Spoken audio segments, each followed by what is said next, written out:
Hello and welcome to People Health, an online platform which brings you live seminars, live workouts, nutritional advice and guidelines, and overall information on health and wellness at the People Center.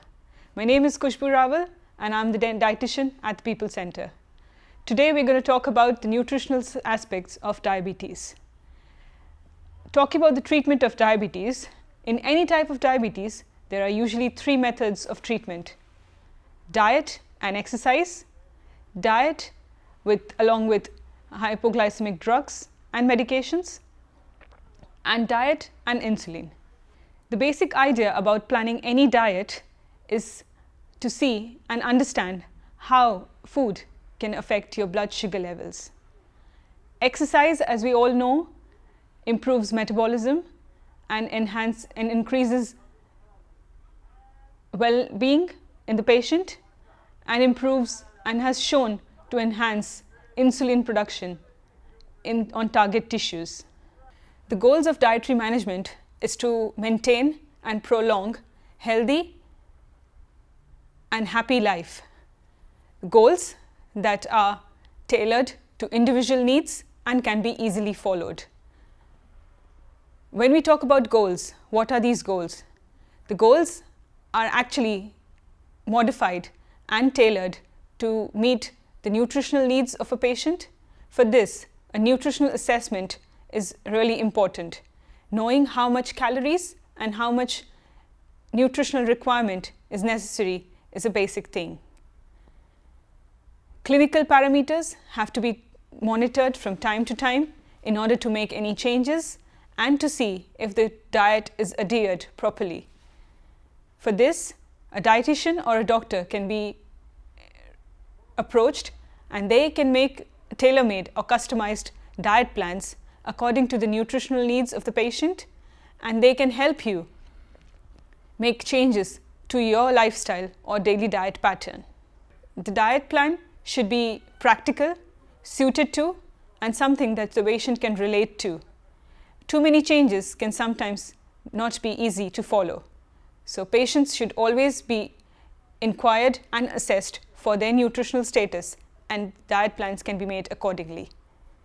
For this, a dietitian will assess your nutritional status and recommend diet on the basis of the medications prescribed by the doctors.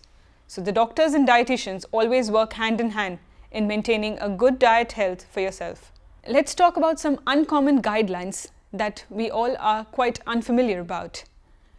First of it is the GI of foods. Now, what is the GI of foods? GI, or the glycemic index of the food, is the numerical value given to a food item based on the response that it produces on the blood sugar levels after its consumption or after it's eaten. This depends on how the food dissolves in the body and and shoots the blood glucose levels. Higher the number, higher the blood sugar response. When planning a diabetic diet, it is important to know how much blood sugar is increased after a consumption of certain food or a combination of foods. For this, the GI concept is used. GI concept is usually helpful for patients in diabetes, as they can then make changes or choose substitutes and alternatives in their day-to-day life. Next, we talk about the food exchange system. Not many people are aware of this food exchange system, and here an expert can be helpful. Talking about the food exchange system is actually when you plan a diabetic diet, you have to keep in mind the calorie intake of the patient in the day-to-day life. Having the same amount of food daily can be too monotonous and sometimes not appealing to the patient. So being able to make changes to the diet is really beneficial. For this, the food exchange system comes handy. The food exchange system actually means that you can include foods in your diet which have different quantities but are of the same caloric value. So alterations can be made according to that. By food exchange system, we actually mean that we can have variety in foods but these foods are actually of same caloric value and are different in quantity. So, for example, a glass of milk has the same amount of calories and carbs as in a slice of cheese. So, wouldn't that be interesting to choose one of these? Having the same and monotonous diet every single day would sometimes get boring.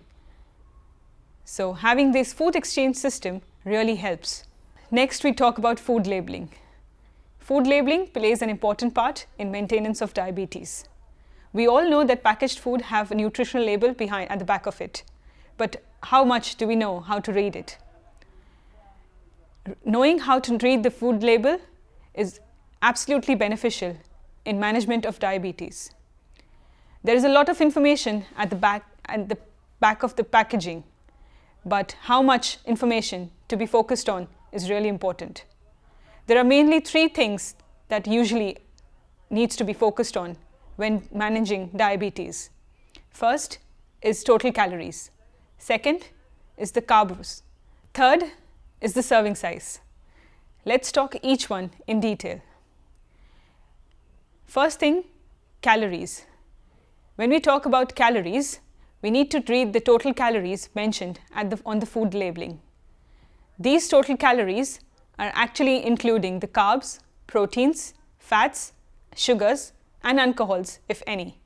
Next, we talk about total carbs. These are the total numbers of sugars and fibers included in the pack. Sometimes they do not include the fibers or the sugars and just mention the carbs on its own. But when managing a diabetic diet, you should be really watch out for the total carbs, including the sugars and the fiber content, because these add on to the total calories and can shoot out the blood sugar levels. We talk about serving size. Serving size is actually the amount allowed in one portion and is usually mentioned in grams. It is the quantity that is allowed as one serving. There are usually number of servings mentioned at the pack. Use of artificial sweeteners. There are usually two types of artificial sweeteners. A nutritive, which is caloric, and one is non-nutritive, that is non-caloric. Use of both of these types of sweeteners is usually acceptable in the management of diabetes. Let's talk about the first one, the nutritive sweeteners. These are usually caloric. That means they provide some calories to the diet, and that's why use of these is limited or should be used in moderation. Next, we talk about the non-nutritive, which are the non-caloric. These are the artificial sweeteners that are usually associated because of their sweet taste. Because of their sweet taste, these are used in less quantity. So remember, you can't use them as liberally as you want. So today we've covered many of the topics that were unknown and unfamiliar for us. If you're living with a diabetic or if you yourself are a diabetic, we need to take in consideration these topics. And managing diabetes is not too hard. Remember, you can always reach out for help. Any dietitian or doctor can help you advise or make a tailor-made diet for yourself. That's all for now. Thank you for watching our video and look forward to see you next time. Thank you.